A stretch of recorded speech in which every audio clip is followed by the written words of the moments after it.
Back for game two. Tim Reese and Gallatin. We are scrambling to get it going. It's at 3:22. We didn't even take 20 minutes here. Yep. So I'll be getting the lineups as the game goes along here. Flip-flop teams as to who's home and who's away. Coach Rypel's squad, the blue team, will be the visitors here in game two. We are set to get started at 3:23 Central. First pitch by Parker White, fouled straight back by Jake Burris, and we are underway.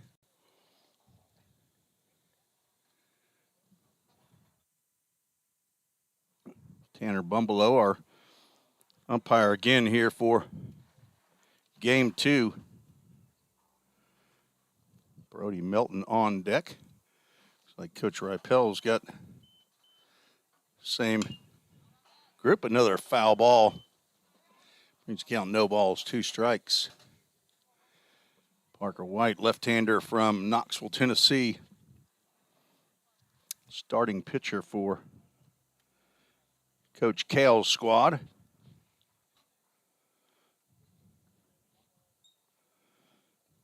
If you were with us for game one, very exciting end of the ball game as Ryan Wells hit a 3-run walk-off home run to win 7-4 for Coach Rypel's squad.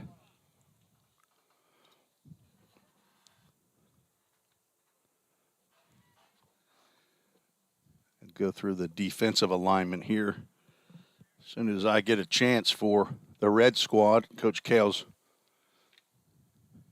swing and a miss. Parker White gets Burris, and apparently Vineyard dropped the ball. I thought he actually had it long enough, but he throws down to first base just in case to retire Jake Burris, who led off the bottom of the first in game one with a home run.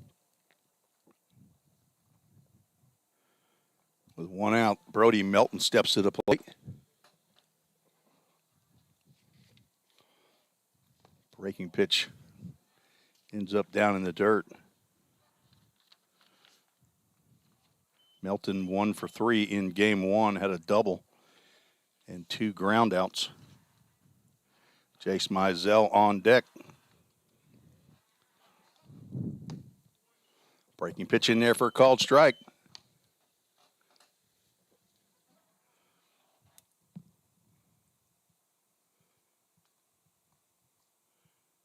That is Drew Webster out there in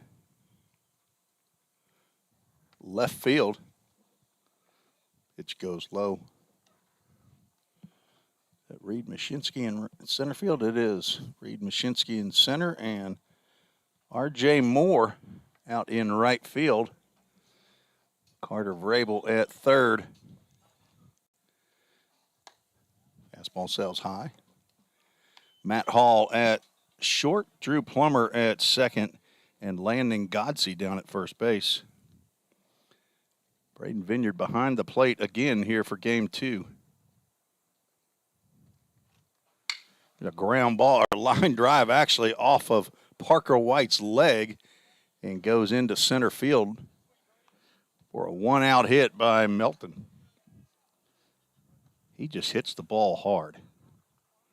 Hopefully Parker White's okay. That didn't get him flush as it glanced off of him into center field, but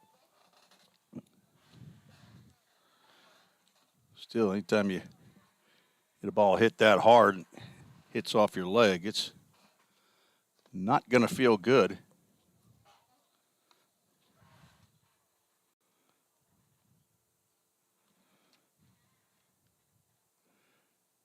He's taking a few warm-up tosses here to make sure that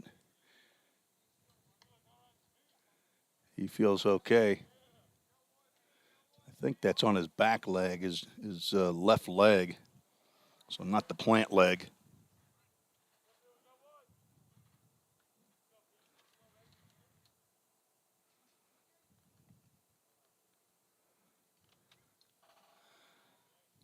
Coach Kail's elected to go with Braden Vineyard behind the plate instead of Drew Plummer.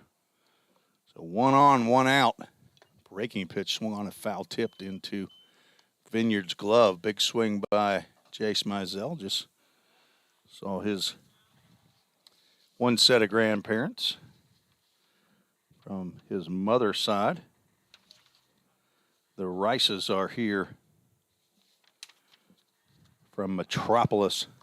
Pitching the dirt, gets away from Vineyard, and I was going to say it's a hit by pitch. And Mizell will trot on down to first base. Didn't put Melton on at first. Sorry about that. And now he's on at second.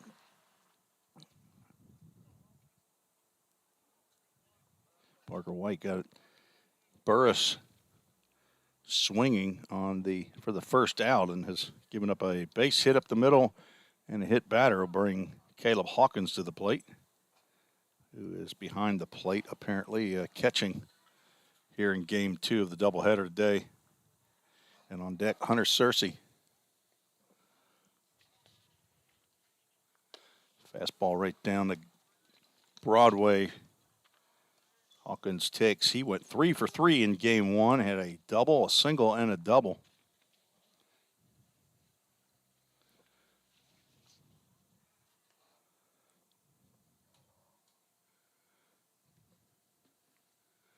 Swings and misses at a high fastball. Down in the count, no balls, 2 strikes.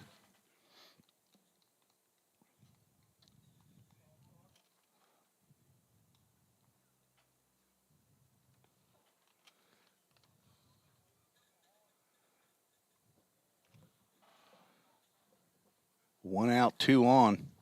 Swing and a miss. Changeup that kept diving away from the right-handed hitting Hawkins.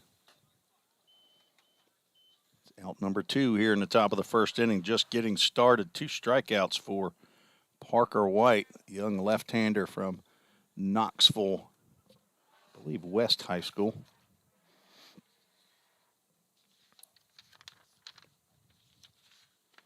Hunter Searcy steps to the plate.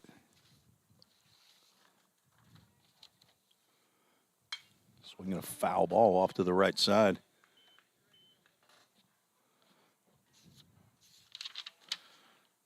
Searcy struck out twice in game 1 and walked and scored ahead of that 3-run home run by Ryan Wells, his first of the fall. Parker White, 6'1", 205-pound freshman from Knoxville West High School, general studies major, son of Paul White and Carrie Myers, both from Knoxville, Tennessee. Parker, the older brother of Tanner and Ellie, and the younger brother of Eli, the grandson of Owa in, that's Tazewell, Tennessee is how that's pronounced. Tazewell. Breaking pitch lined and caught by the leaping Carter Vrabel for out number 3 to retire the side. No runs, 1 hit. No errors, and 1 runner or 2 runners left on base. The end of a half an inning, no score. You're listening to the Ball State Sports Network.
Heading to the bottom of the first inning as the red team will take their first at-bats of game 2. Jay Sharla will lead off for Coach Kail's squad. He is an extra hitter here in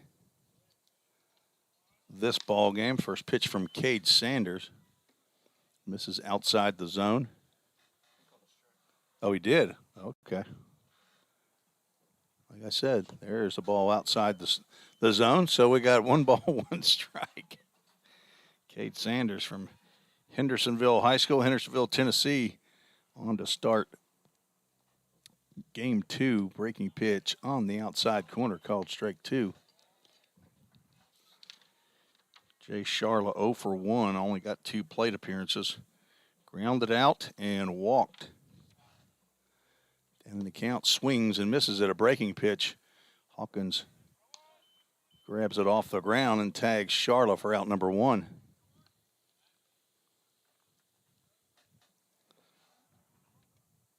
Matt Hall batting second here in game 2. Steps to the plate.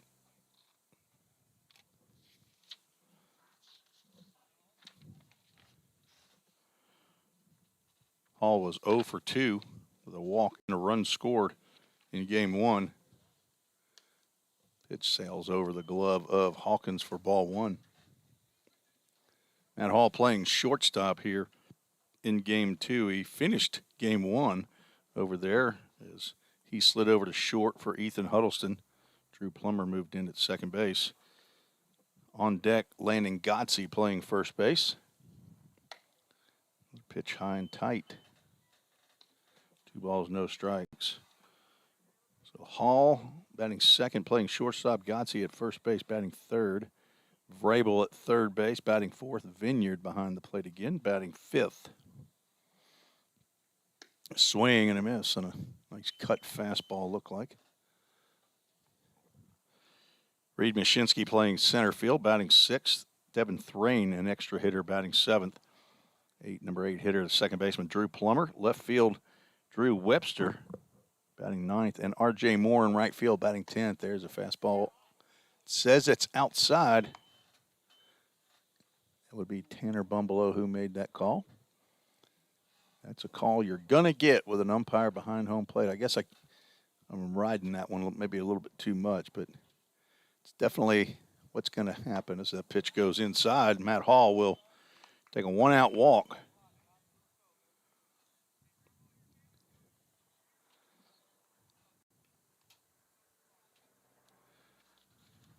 Landon Godsey will step to the plate. Cade Sanders, a redshirt sophomore, general studies major, son of Clay and Tressa Sanders, brother to Kail, who's a freshman at UT Chattanooga, and Witten swung on and lifted out to left field, and that will hop over the head of Maddox Liebrick out in left field. Matt Hall should come along to score. So that will be a base hit and an error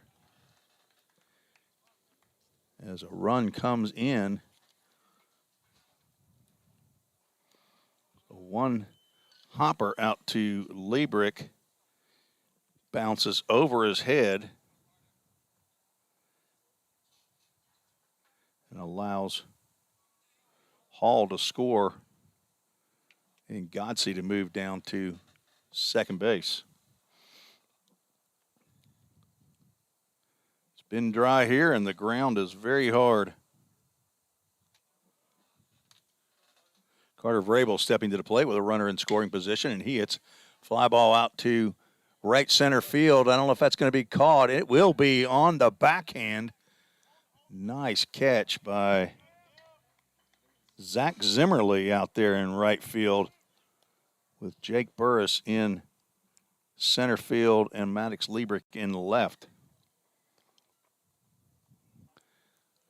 Godsey was off the base, not trying to tag up on that one. He thought that was going to be down, but a really, really nice backhanded catch by Zach Zimmerly, who we talked a little bit about in game one, that he's played everywhere. Short, second, center, right, a little bit of left, I think.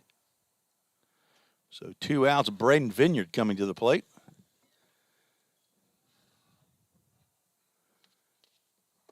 Breaking pitch called strike.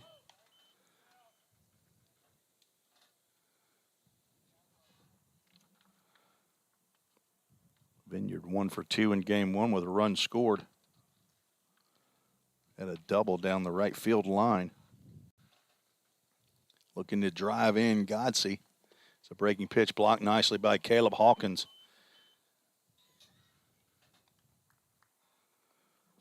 Put a star by that fly out to right field. Nice play by Zimmerly. Burris back out in center field, but has 2 new wingmen here.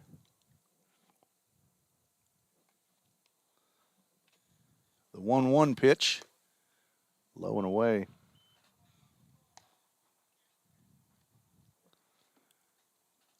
Landon Luderman at third base.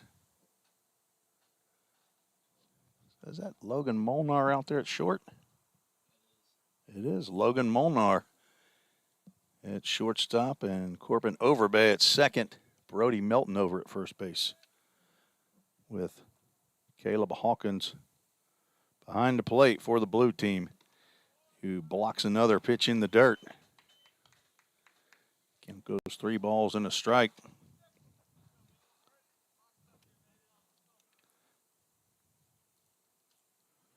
One hit apiece so far, but right now the error has allowed 1 run to score for Coach Kail's squad. Vineyard trying to collect another hit to drive in run number 2. Instead, he will take a near hit by pitch, but we'll move on down to first base with the second walk of the inning. Cade Sanders trying to minimize the walks, but still having trouble with that here in inning number 1.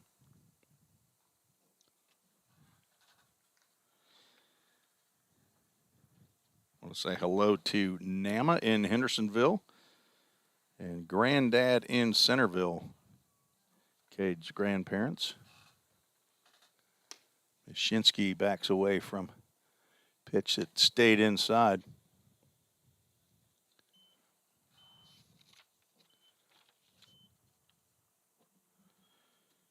Shinsky hit a sacrifice fly in the 4th inning to give the red team the lead as he fouls that ball off and out of play.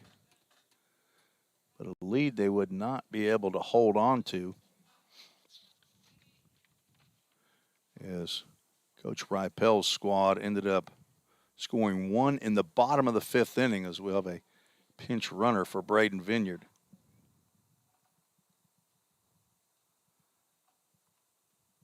Jay Charla come in, be a courtesy runner. Since Braden Vineyard is catching both ends of the doubleheader, lead off at second, breaking pitch in there for called strike. Nice pitch by Sanders.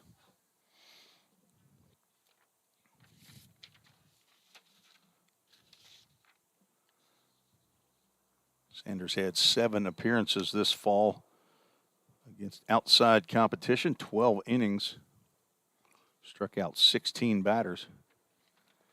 That pitch gets away from Hawkins. Both runners will move up on the wild pitch.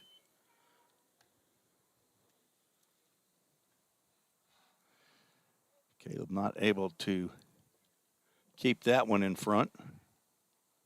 Had a lot of bite to it on that breaking pitch. Tentative start time for tomorrow's doubleheader, as Sunday rain is expected, will be 1 o'clock, but stay tuned to Twitter. That breaking pitch moves outside.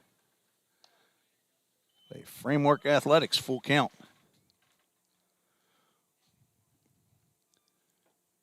we'll have 2 games tomorrow that will end the fall season for Vol State.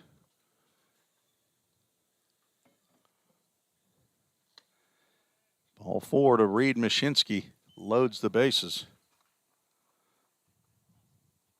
1 run in for the red team. Devin Thrain is seventh hitter to come to the plate. Sanders will get a visit from Coach Rypel.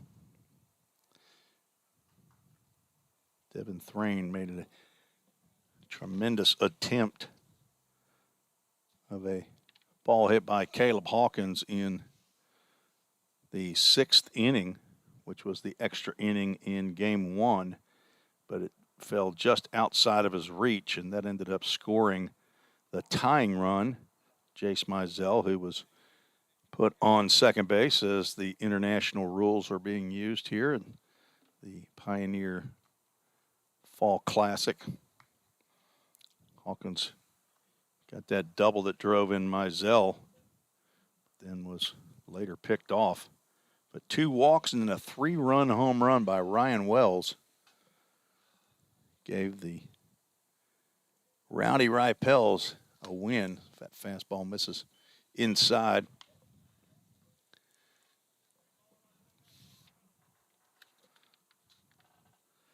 Thrain 0 for 1 with a walk and a run scored in game 1. He had 1 hit in 3 official plate appearances during the fall. That 1 hit was a double. He also walked 4 times.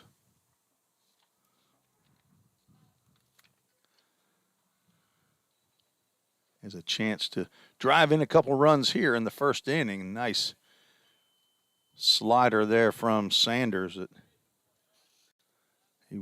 Thrain was not able to get a hold of. I have 1 ball, 1 strike. Nope. I've got 2 and 1. I can't read my scoreboard. I'm telling you, you wouldn't believe how small these numbers are on this computer that I'm looking at. For old eyes, 2-1 count to Thrain. High and inside. Count goes 3-1. Sanders in danger of walking in a run here. Gave up a 1-out walk to Matt Hall, who scored on a single and an error. And after that single by Landon Godsey, a fly out and then 2 walks. Sanders walks in a run. So an RBI walk, 3 straight and 4 in the inning. Landon Godsey comes across for run number 2 now. I don't know why the visitors showed a run there. We'll see if we can get that corrected. It's 2-0, Coach Kail's squad. Fastball high to Drew Plummer.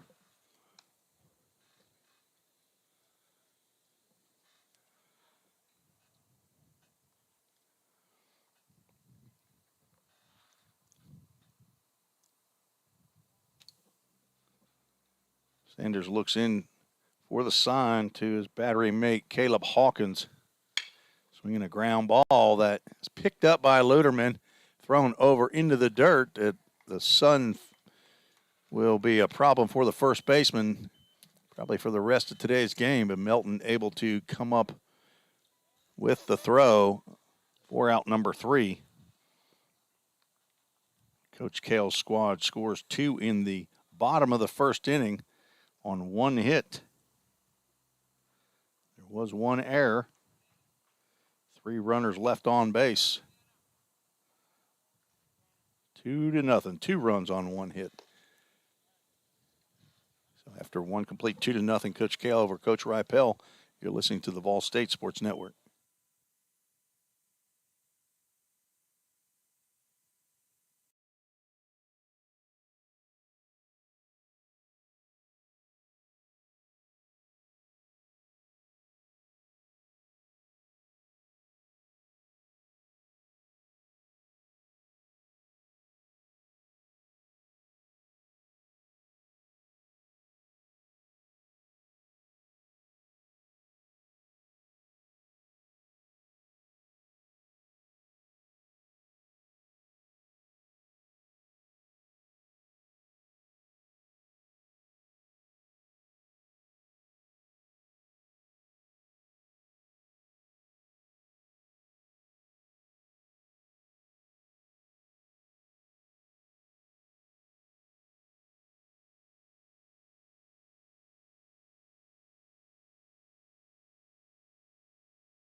Zach Zimmerly,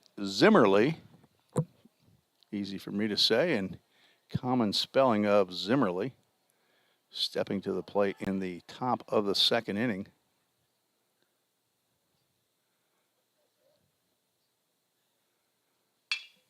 First pitch swinging, grounded to short. Matt Hall throws off balance and gets Zimmerly. One pitch, one out. Zimmerly, at the first pitch that he saw in game one, he hit into the parking lot in left field. His first long ball of the fall. Parker White out for inning number 2. Will face Landon Luderman. Breaking pitch. Gets through second base. That get under his legs. Couldn't see it. The post got in my way. Did it get by his glove? Base hit. All right, base hit for Landon Luderman. Got some posts that are in the way here, and it's in the press box. Maddox Liebrick stepping to the plate. Second hit for Coach Rypel's squad. Maddox Liebrick pops up to center field. Reed Mashinsky loses his balance, but then recovers. Makes the catch for out number 2.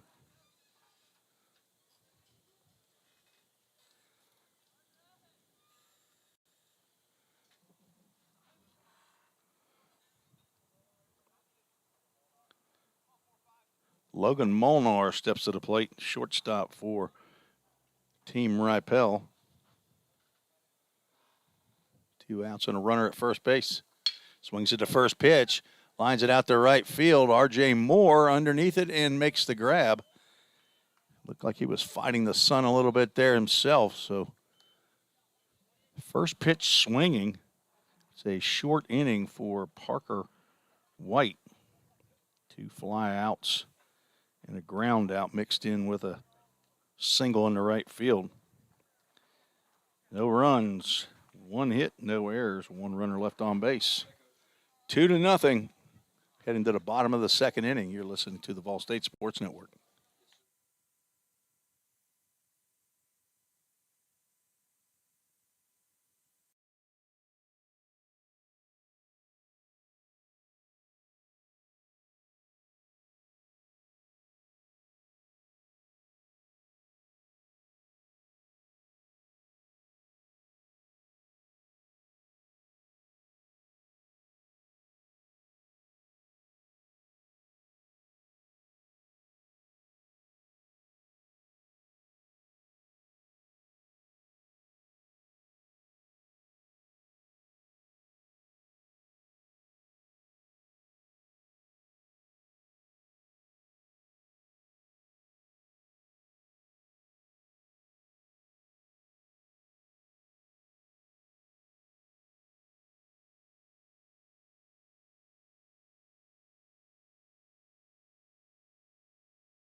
Drew Webster leading off for the Red Squad. Coach Kail's team, who has a 2-0 lead heading to the bottom of the second inning.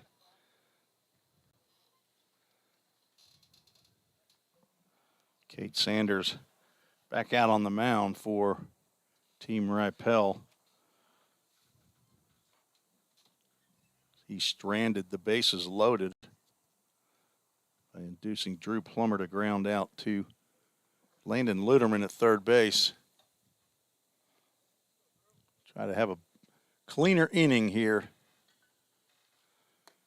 Bottom of the second inning. First pitch in there, or actually out of the strike zone for ball 1.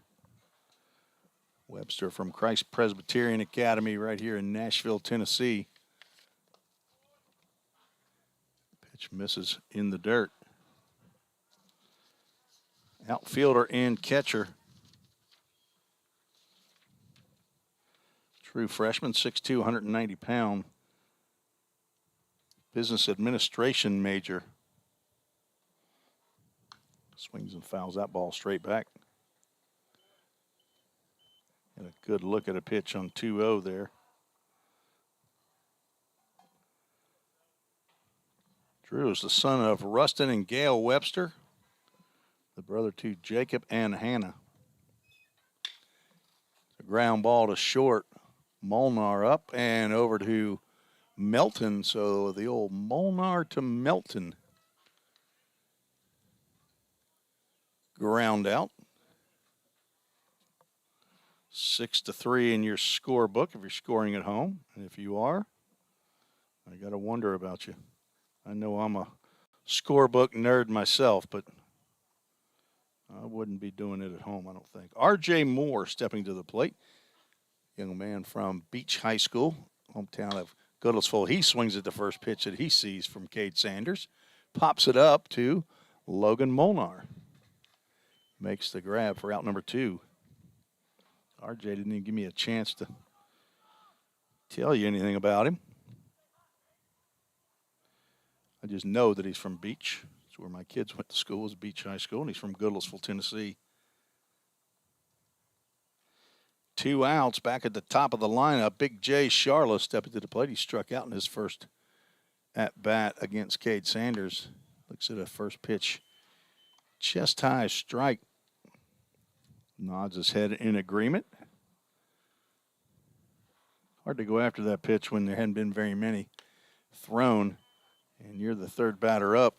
You want to make that pitcher work a little bit more, so you got to sacrifice a little bit more. That means you might have to take a strike or 2. Jay Charles played some baseball. He swings, flies one out to left field. That's Maddox Liebrick, who makes the grab for out number 3. Clean inning there for Cade Sanders. And retires the side. 1, 2, 3. 2-0. Coach Kail still leads. You're listening to the Vol State Sports Network.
Heading to the top of the third inning here in Gallatin, Tennessee, on the campus of Volunteer State Community College.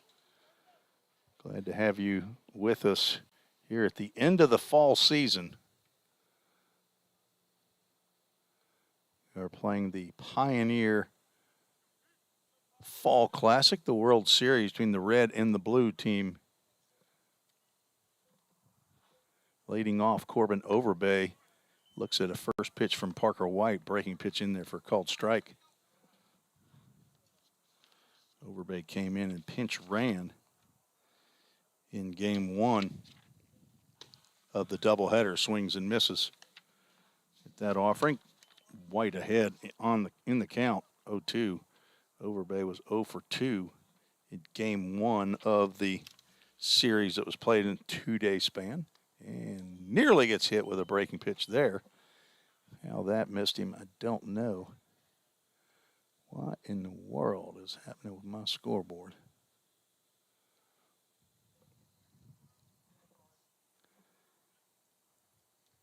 Ball, 2 strikes.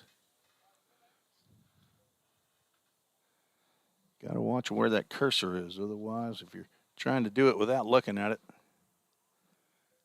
you get messed up. 1-2 pitch.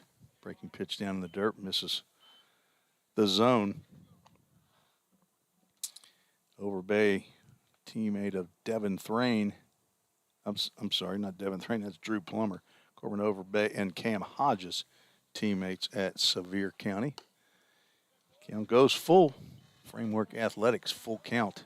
They got a sign out there on the outfield wall, just to the right of baseball in right center field. You can see on the wide angle camera. 3-2, driven out to right field. R.J. Moore will get under it. Lose his lid, but make the catch for out number 1. It's a nice break on that ball in right field by R.J. Moore. 6'1", 180-pound freshman. A counting major, R.J. is. R.J. Moore, the son of Ricardo Moore in Goodlettsville and Brooke Heiler in Nashville, Tennessee. Jake Burris, leadoff batter for Rypel's squad, is coming to the plate here in the top of the third, breaking pitch down low.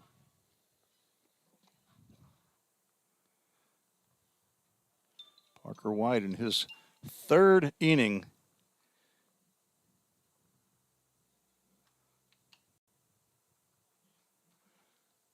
Swings and drives the ball out to left field, but right at Drew Webster for out number 2.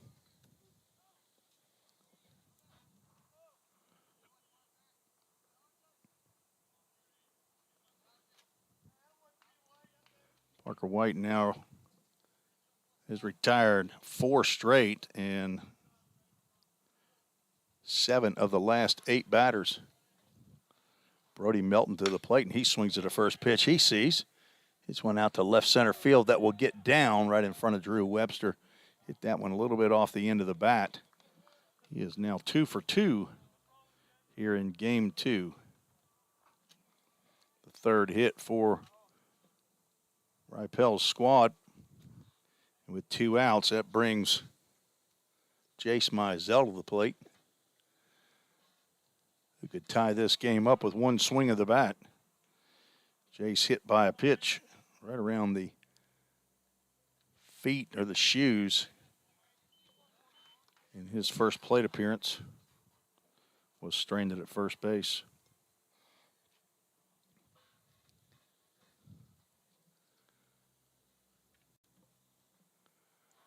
White looks over at Melton at first base and delivers the pitch. Breaking pitch swung on and missed. I'm sure Jace is saying, how in the world did I miss that pitch?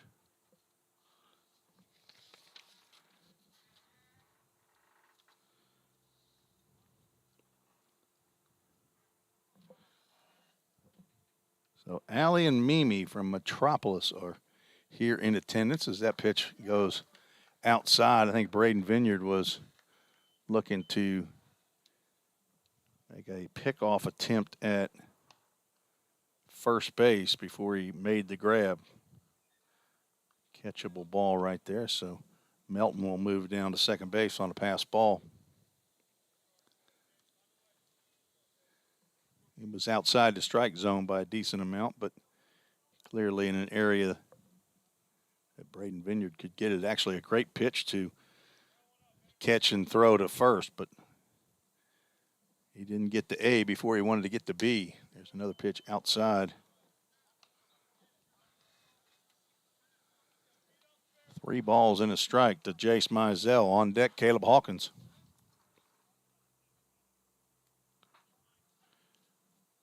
White got the first 2 batters.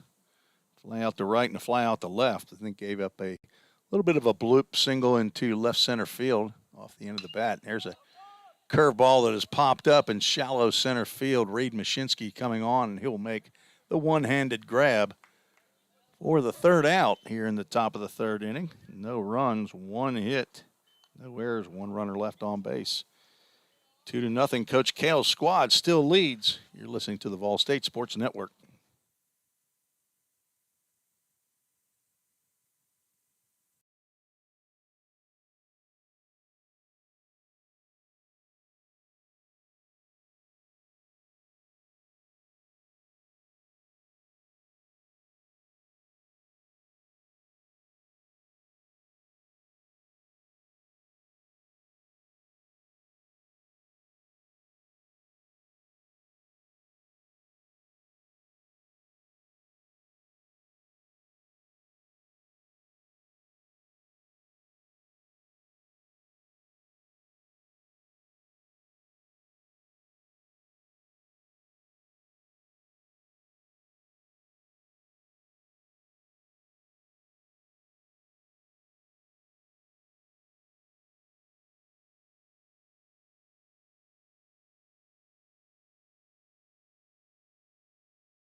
Tim Reese back in Gallatin, Tennessee, bottom of the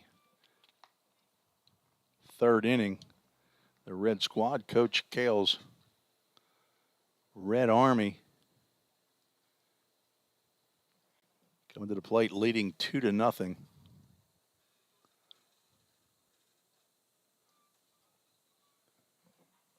They will throw up their 2, 3, and 4 in their lineup. That's Matt Hall, Landon Godsey, and Carter Vrabel.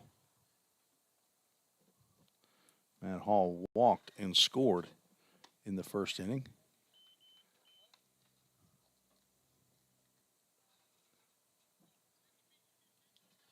I don't know what he's putting up out there. He called that a ball, but he's putting up the wrong numbers. That ball's laced down the left field line, and it is foul. Right hand is strikes. So I'm looking out there, and I'm not seeing what I think I'm supposed to be seeing with Tanner Bumbelow as the umpire out there.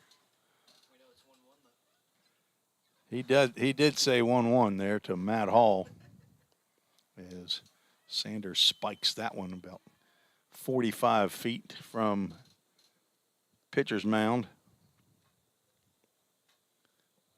Not sure what he was trying to throw there, but Matt Hall's glad it hit in front of him instead of hitting him.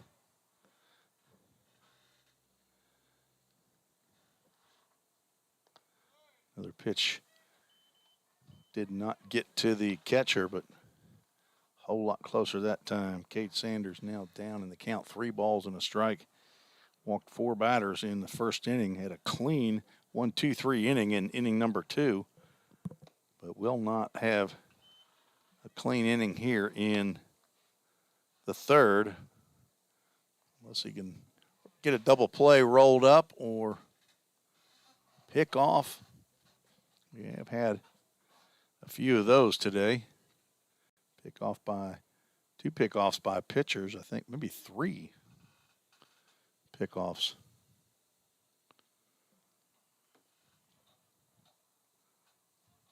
Matt Hall walks for the second time, and that's 5 walks by Cade Sanders.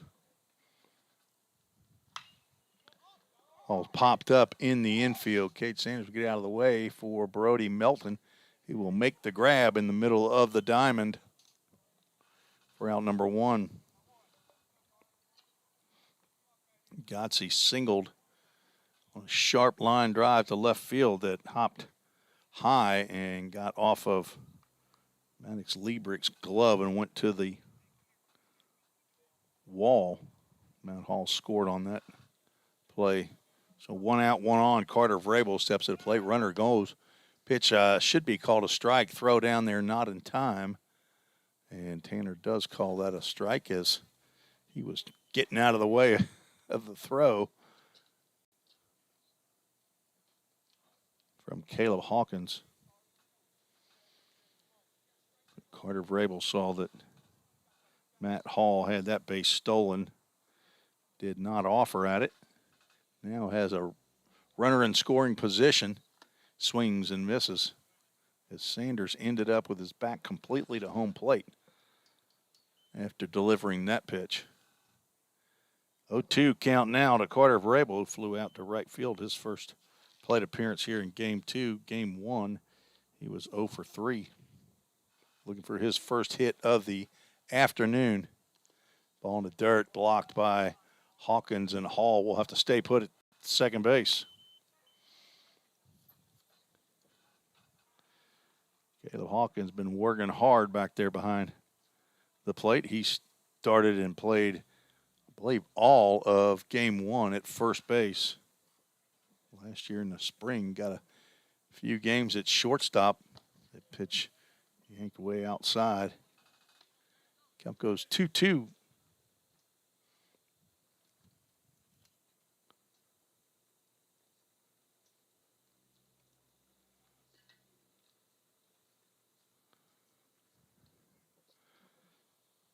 Hope you're liking the 2-camera system. I think it's a good look. It's just a little bit extra, and find a good intern, and that will remedy that situation. So I need to start making some friends with some folks in the radio and television department here at Vol State.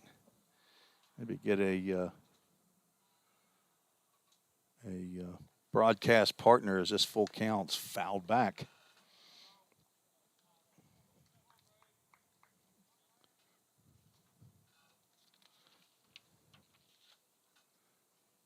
Three for four in the first game of full count first pitch foul balls. Now 1 for 1 here in Game 2. 1 out, a runner at second base. Coach Kail's squad looking to get another run in. That ball's driven out to center field. Jake Burris back and over the left shoulder will make the grab and fire into, I don't know how close that was. That wasn't even close to third base. And Matt Hall will score on the errant throw by Jake Burris.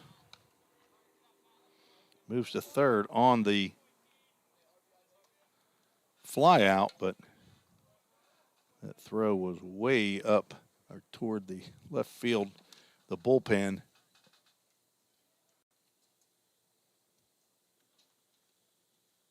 Matt Hall never even stopped going around third base.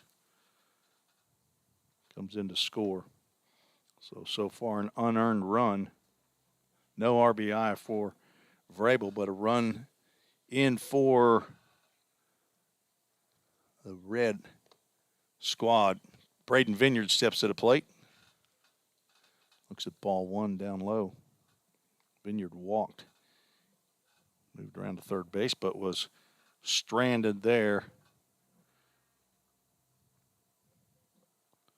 in the first inning.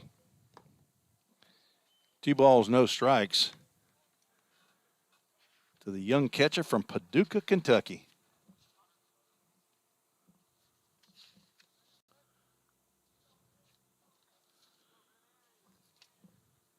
McCracken County High School, a marketing major here at Vol State. Sophomore.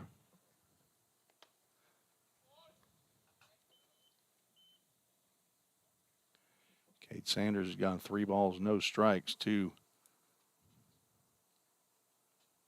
Braden Vineyard.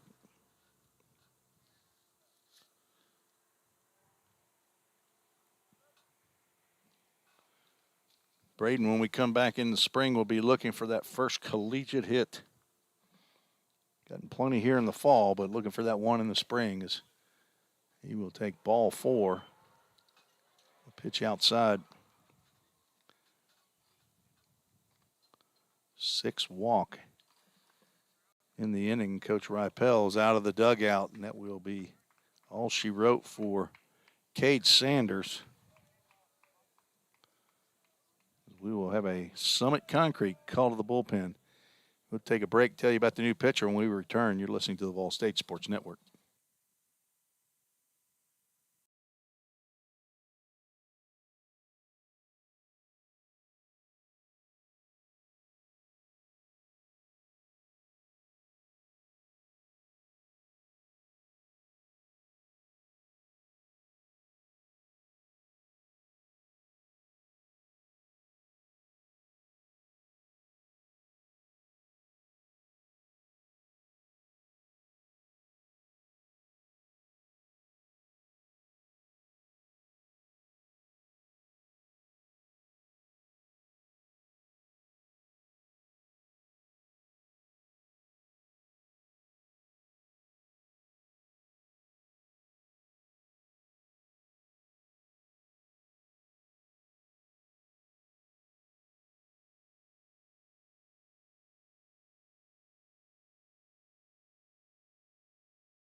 New pitcher on for the blue team, Coach Rypel's squad, Austin Brewington, 5'10", 175-pound redshirt sophomore, on in relief of Cade Sanders here in the third inning.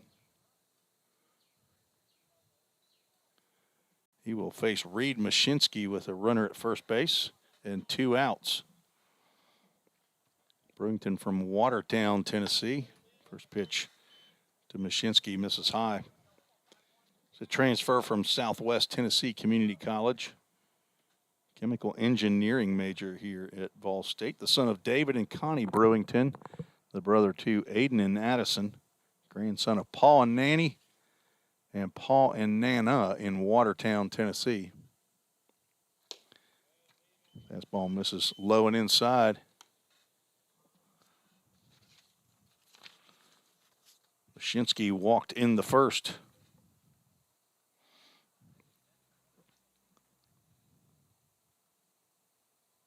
Sanders gave up 3 runs. To figure out how many earned as that pitch misses inside as well. Count goes 3-0, and Caleb Hawkins will go out and talk to Austin. Hawkins tired of seeing walks. He's seen 6 of them already.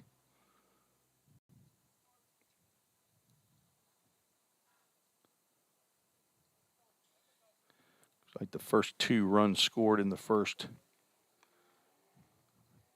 were earned. And so far, the run that scored this inning is unearned. But a hit here probably will make that earned. There's ball 4. Mashinsky takes his second walk of the ball game. Brings Devin Thrain to the plate.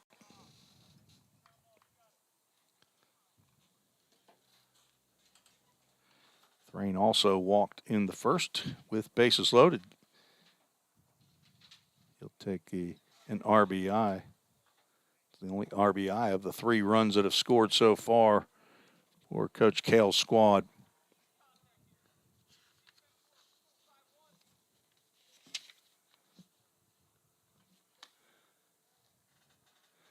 Brewington now missed with 5 straight. Met Devin Thrain's mother, Michelle, in between games. Been here, had some kind comments for the broadcast. I sure appreciate that.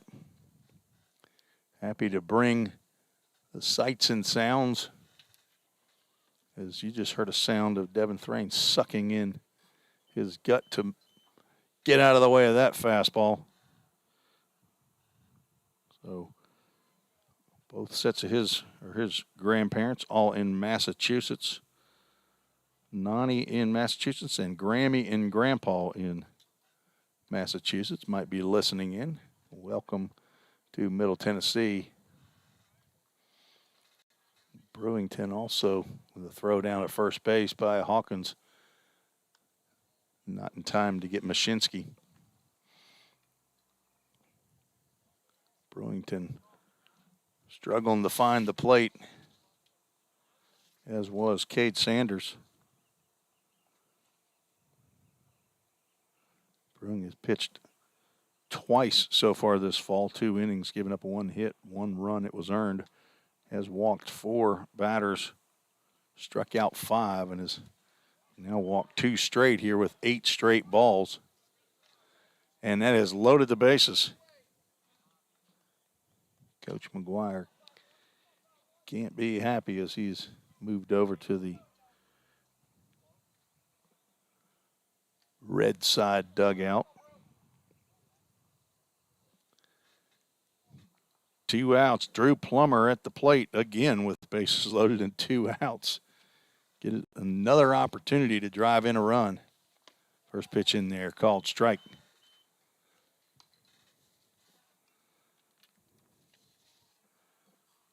So Devin Thrain and Drew Plummer, back-to-back batters, have just graduated from Summit High School and have come over here as teammates. Swinging a ground ball that will go just foul. Picked up by Landon Luderman. Austin Brewington gotten ahead now of Drew Plummer. A leadoff walk to Matt Hall. A stolen base, then a fly out to center field and an errant throw in from the outfield resulted in the only run that's come across the plate so far here in the bottom of the third. But Coach Kail's squad threatening again. Bases loaded, 0-2 pitch. Swing and a miss, and Austin Brewington gets the out that he needed. Drew Plummer goes down swinging. So 1 run, no hits. 1 costly error. 3 runners left on base. Coach Kail's squad after 3 leads 3-0. We're scheduled for 5 innings here, folks. Not a 7-inning game, not a 9-inning game. So only 2 innings left in regulation. You're listening to the Vol State Sports Network.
Caleb Hawkins leads off the top of the 4th inning for Coach Rypel's squad, who won a thrilling game in Game 1 of the doubleheader today. That's Parker White out there for inning number 4. First pitch to Hawkins fouled off to Hunter Searcy on deck.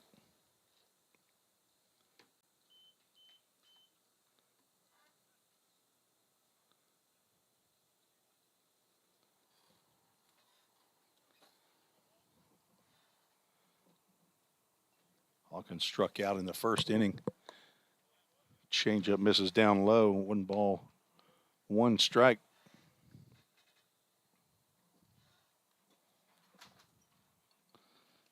Caleb Hawkins 3 for 3 in game 1.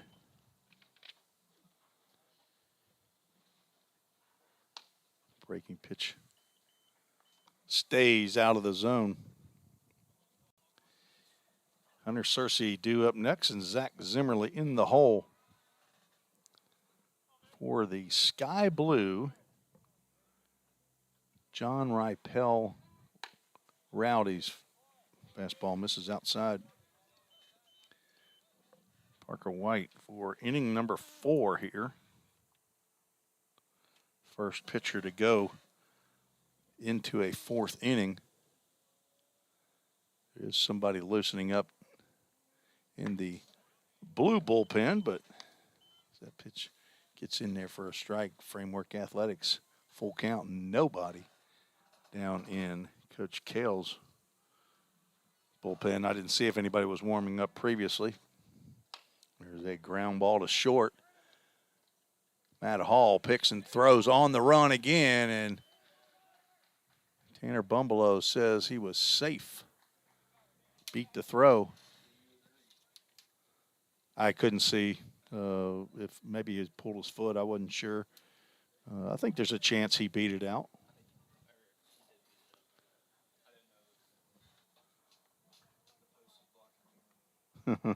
You do have to dodge these posts up here from time to time. We don't have a full and complete window. We don't have any windows you can actually look out of either.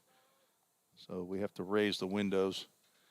We are efforting to get some brand new windows put in up here in the press box, and I will get on that a little bit more this next week when the fall season's over.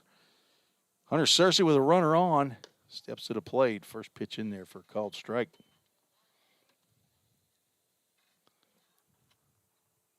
So an infield single by Caleb Hawkins.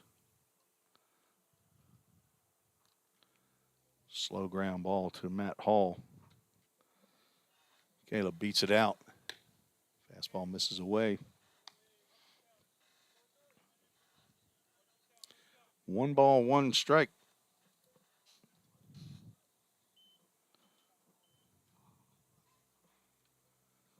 Hunter Searcy lined out to Carter Vrabel at third base. See if Hawkins moves back to second base. Curveball, swing and a miss.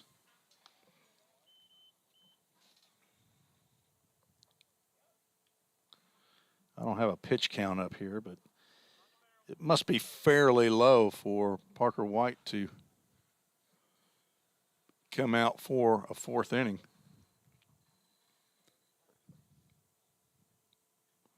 But if anybody throws today, they're probably not going to throw tomorrow as that fastball misses down low.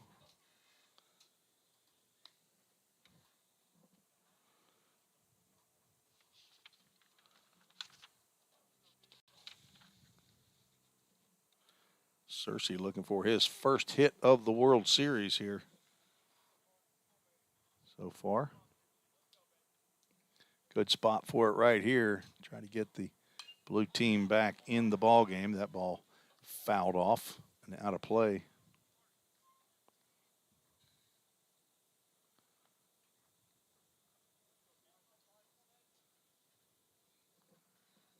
Looks like Brett Dowling will be out of the dugout for the blue team to go after that, and he'll have a friend against Stanton Reinhardt with the red hoodie on.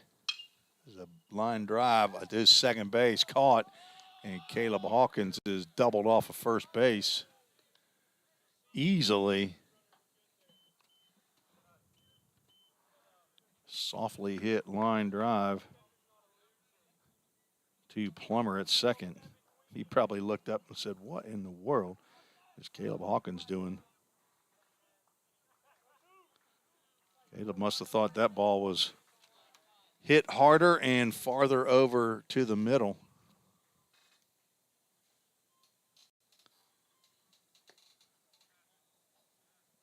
Zach Zimmerly steps to the plate with 2 outs and nobody on. First pitch he sees goes around his toes for ball 1. 0 for 1 on this game. Breaking pitch in the dirt. Catches the left shoulder of Braden Vineyard. Picked up by Landon Tucker, who's got a clipboard in his hand. Relief pitcher.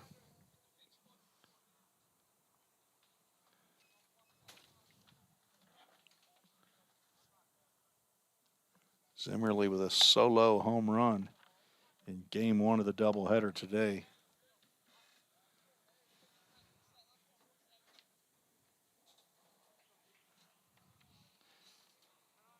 Three home runs for the blue team in game 1. 2 solo shots and a 3-run walk-off home run as Zach Zimmerly will take a 4-pitch walk after Parker White gets the line drive double play.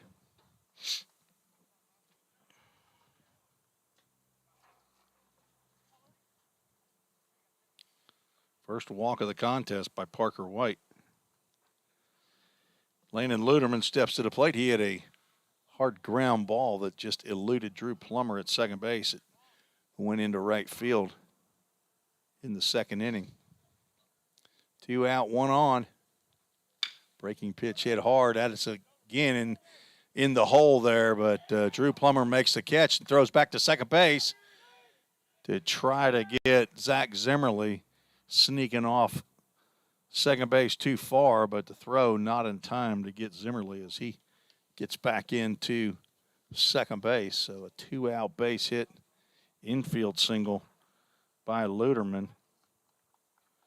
Caleb Hawkins ranged far to his right to try to cut that off, but wasn't able to get over there in time.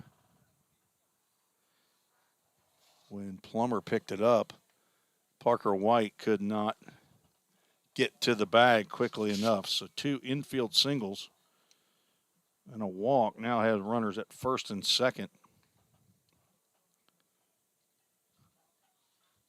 Coach Kail out to talk to Parker White, maybe to give Carter Bolt, who's down in the red team's bullpen, some time to loosen up. So I'm sure Parker White's pitch count is getting up there now.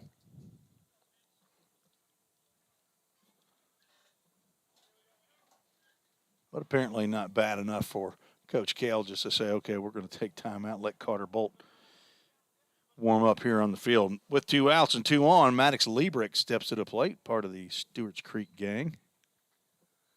He swung at the first pitch that he saw last time up and flew out to center field.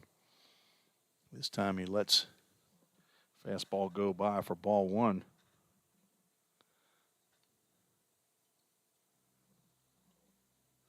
It was Maddox that I forgot about when I was rattling off the Stewart's Creek gang. Maddox Liebrick, Will Trapp, Caleb Hawkins, and Connor Moss.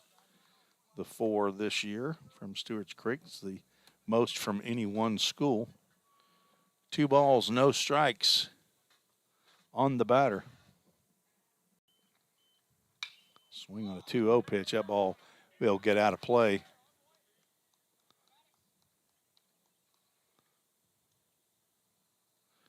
Got you doing double duty now, Alex? Oh, I don't know. Was that a... Oh, okay. So you doing radar on Parker White out there? Breaking pitch in the dirt, blocked nicely by Vineyard. Count goes full. 3 balls, 2 strikes to Maddox Liebrick. 2 runners on who will be on the move with this pitch.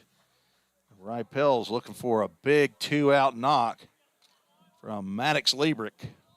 Up 3-1. My bad. We have the wrong. It's ball 4 anyway. Parker White has just walked his second batter of the inning. I heard Chase Birdwell out there yelled and said, "Hey, it's 3-1. It's 3-1. We're not moving." So that was my bad. I know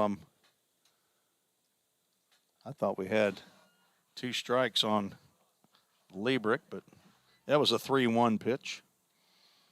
He drew the walk, and that will be all for Parker White, who at this point is not giving up a run. Carter Bolt will come in and see with 3 inherited runners and see if he can put up a 0 here. So Carter Bolt in for Parker White. We'll take a quick break. You're listening to the Vol State Sports Network.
Summit Concrete call to the bullpen. Carter Bolt in for Parker White.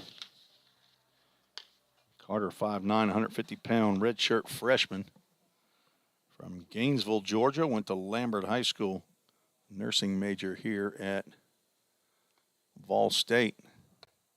Son of Corey and Andrea Bolt, brother to Carson and Haley, and the grandson of Grandma Bolt and Dwight in Johns Creek, Georgia, and Grandpa and Grandma Hales in Sewanee, Georgia.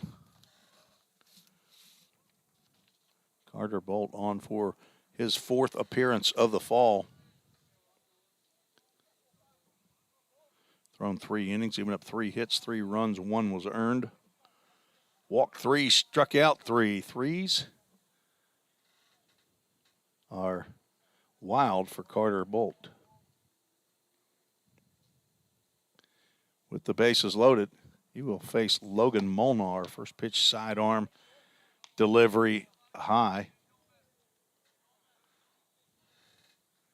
to Molnar. Molnar flew out to end the 2nd inning. A ground ball up the middle. Hall flips over to Plummer at second base to retire Maddox Liebrick, who was hustling down to the base. But force out for out number 3. And so Carter Bolt does the job and strands 3 runners. Team Kail retains a 3-0 lead as we are headed to the bottom of the 4th inning. We are scheduled for 5 innings here in Game 2. 3-0. Team Kail still leads. You're listening to the Vol State Sports Network.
Into the bottom of the fourth, Team Kail up 3-0.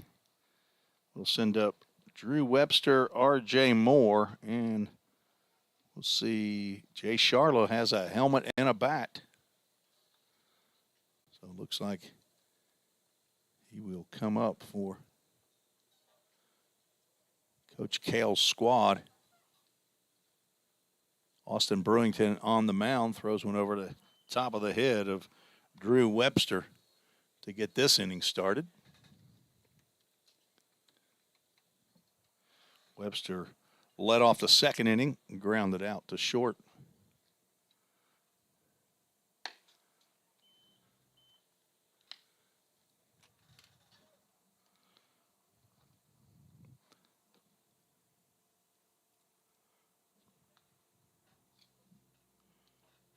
Thank you all for tuning in this afternoon. Beautiful Friday afternoon here in Gallatin, Tennessee. Game 3 of a scheduled 5-game World Series. We'll play all 5 games. Games 4 and 5 are scheduled for tomorrow. It should be, I think, a 1 o'clock Central start as Webster draws a leadoff walk, third walk of the ball game by Austin Brewington. And the third 4-pitch walk.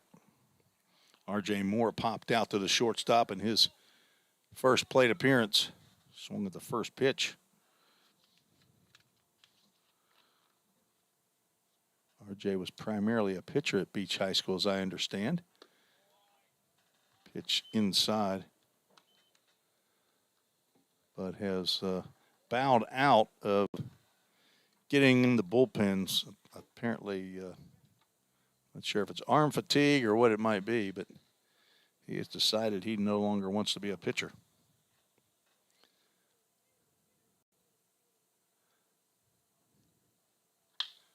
There's a swing and a pop-up in the infield. Corbin Overbay behind second base makes the grab for out number 1.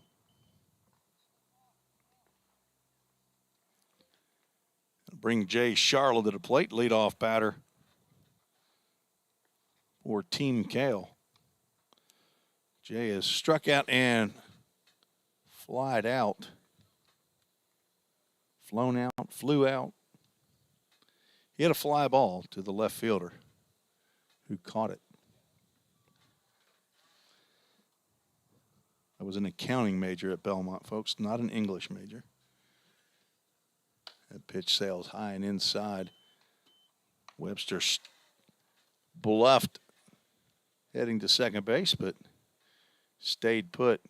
Caleb Hawkins was ready to let one go. As you see, the shadows are coming across. Now have covered up almost all of home plate. There's a pitch in there for a called strike. And the sun will be in the first baseman's eyes, the right fielder's eyes. Second base, if there's a throw coming from the shortstop, be a tough play as well. But this is the time of day that games are played, so pitch misses low and away. Wasn't a science major either, but I know that the sun is a different position in the spring at 4:45 Central Time than it does here in the fall, but I know it is still a problem here at this field. Swing and a drive out to right field. Zach Zimmerly looks up and he sees that ball sailing over the fence for a home run. Big Jay Charlo with a 2-run bomb that gives Coach Kail's squad a 5-0 lead. Do not underestimate Big Jay Charlo as he collects home run number 2 of the fall. He takes Austin Brewington deep for a 2-run shot.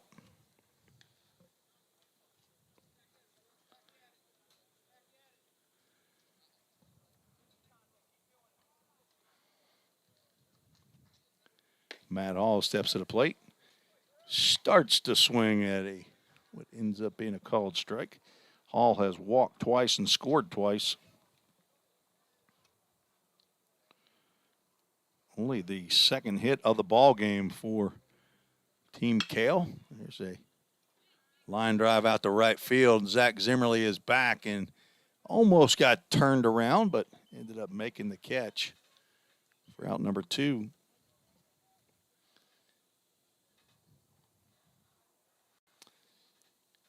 Folks, I have no one else to blame but me for the camera issues as I learn which camera to be putting on. I think I've got the tight one on, and then when he hits it, I'm not even looking. And I just hit the enter button, and lo and behold, I've had the wrong one up there. I got a lot. That's right.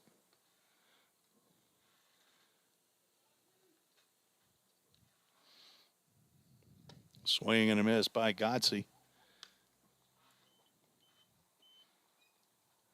Landon Godsey singled in the first and scored and popped out to Brody Melton, the first baseman, in the third. Overhand breaking pitch by Brewington misses. So a leadoff walk scores ahead of the Big J Charla home run to right field.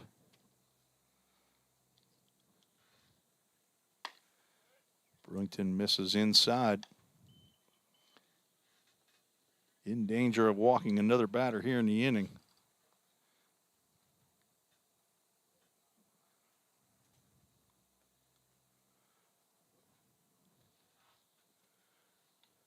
There's a called strike. Bring us to a Framework Athletics full count. I believe it's full count this time, Alex. Don't let me lead you astray, but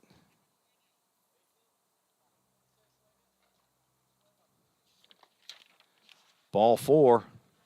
Godsey head on down to first base with Carter Vrabel stepping to the plate with 2 outs. There's 10 walks by Coach Rypel's squad today. And 3 of the 5 runs scored have been via the walk.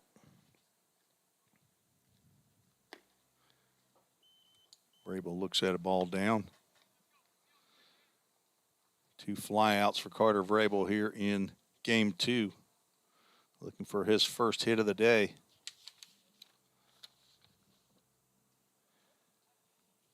Had a double in his very first plate appearance here in the World Series. That is it. Was hit by a pitch and then has been retired.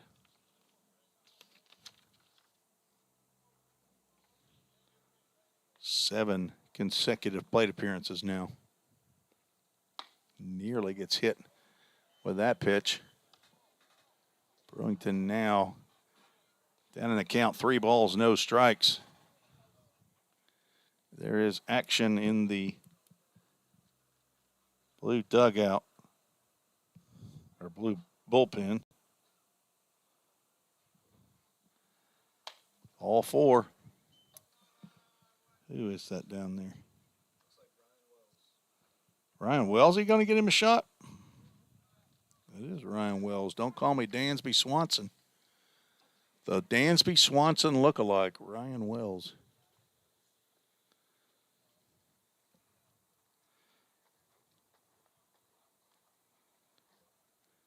So 2 walks after the fly out and the 2-run home run bring up Braden Vineyard, who has walked twice. The next 3 batters in the lineup, Vineyard, Mashinsky, and Thrain, have all walked twice. Austin Brewington looking to get out of this inning unscathed, without any further damage, that is. Already given up a 2-run home run. A pitch about chin high to Braden Vineyard.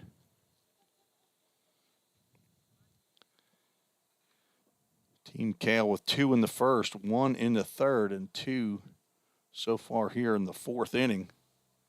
On only 2 hits, a single by Landon Godsey that didn't even drive in a run. A 2-run home run by Jay Sharla. There's a swing and a foul ball down the left field line. Hit the fence in front of the bullpen. 1 ball, 1 strike.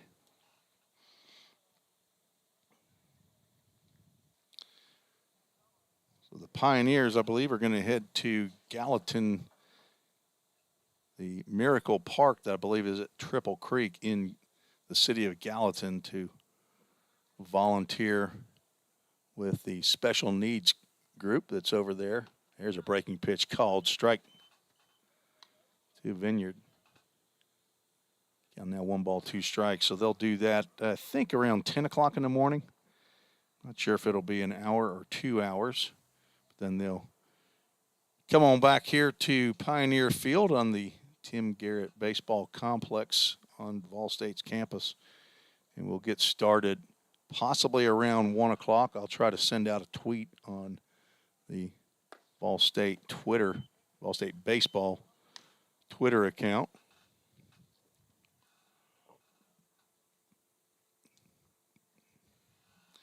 Coach has allowed me to send tweets. I'm not the administrator of the Twitter account. I just go onto the account and throw something on there, Qualsy, like I'm a youngster. 2 balls, 2 strikes. Vineyard looks at ball 3 at the knees. That's right. So follow Vol State Baseball on Twitter and subscribe to the Vol State Sports Network on YouTube. We have a full count. Runners should be going with 2 outs. Brewington comes to the plate, and he swings, and there's Braden Vineyard, who's lifted one high, and it is deep, and it is out of here for a 3-run home run for Braden Vineyard on a hanging curveball. As Coach Kail's squad has put a stranglehold here on Game 3. That is a 3-run home run for Braden Vineyard to take an 8-0 lead.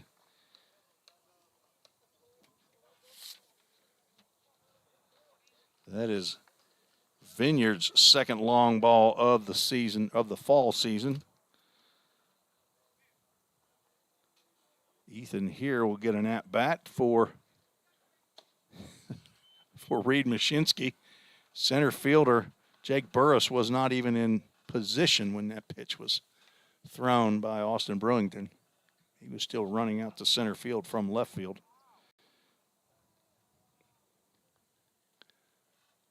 There's a strike called.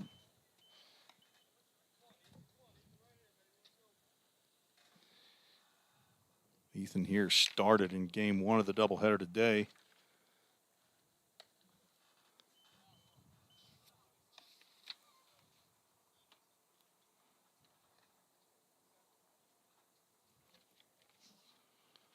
Let's see what he did. Ethan here struck out in his only at-bat in Game 1. Breaking pitch called, strike. 2 balls, 2 strikes. 2 outs, 5 runs in for the Red squad. There's a swing and a miss on a breaking pitch, and down goes here. But 5 runs on 2 hits. There's 1, 2, 3. 3 walks in the inning. So 2 home runs, 3 walks. Those are the 5 that came across. No errors. Nobody left on base. After 4, 8-0, Team Kail. You're listening to the Vol State Sports Network.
8-0 lead for Team Kail here in Game 3 of the Vol State World Series.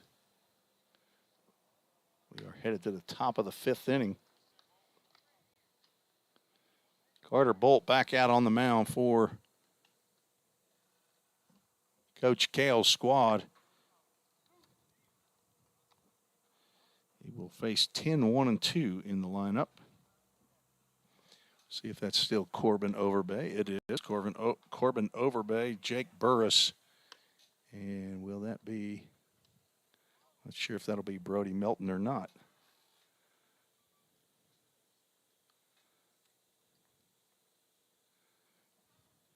And I do see Brody Melton out on the on-deck circle, so looks like not too many substitutions at the top of the order for Coach Rypel, who finds himself down 8-0 here in the last inning, top of the 5th inning. Carter Bolt looked like that might have caught a part of his shirt, but Corbin Overbay says, no, I want to hit. But maybe it didn't. Corbin flew out to right field in the 3rd inning. Here's a ball out to center field. Looks like R.J. Moore has moved over to center field. Loses his hat again. It makes the catch for out number 1. See who we got out here. Still got Drew Webster in left. R.J. Moore in center. And Ethan here is in right field. Vrabel, Hall, Plummer, and Godsey from 3rd to 1st. And Jake Burris steps to the plate with 1 out. Sidearm delivery swung on and fouled off to the right side. Let's get to that tight angle. Look on YouTube on my iPad and see if you can actually see what's happening. I've flipped over to that tight view. Swing, big cut by Jake Burris. Comes up empty, no balls, 2 strikes. That is a long delay on YouTube.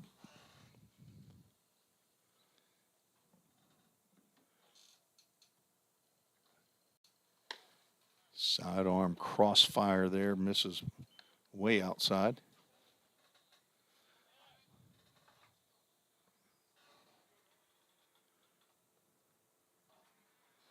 Tanner Bumbelow's done a good job behind the mound there, calling balls and strikes. Haven't been too many controversial calls. 1-2 pitch to Burris, swing, and a drive out to right field. Back goes Ethan here, and he'll make the catch for out number 2. Jake Burris will end up hitless here in Game 2 of the doubleheader. Doesn't happen very often. Jake Burris is normally a guy who gets on base. So Brody Melton stepping to the plate with 2 outs.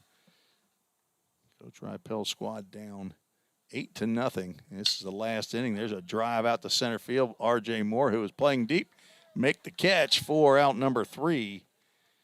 And this ball game is over. Coach Kail's squad with the shutout, 8-0 over the Rowdy Rypels. We are done right at 5 o'clock Central. So that game right there took an hour and 37 minutes, not long at all. There were only 8 hits in the ball game. The team that scored 0 runs had 5. As Coach Kail's squad had 8 runs on 3 hits. A bunch of walks, so 11 walks for Coach Rypel's squad. As the team will gather out just beyond pitcher's mound, meet with Coach McGuire. As I said, we should be getting started around 1 p.m. tomorrow. It'll be the last day of the fall in terms of game action and practices. I think they go to conditioning starting next week. So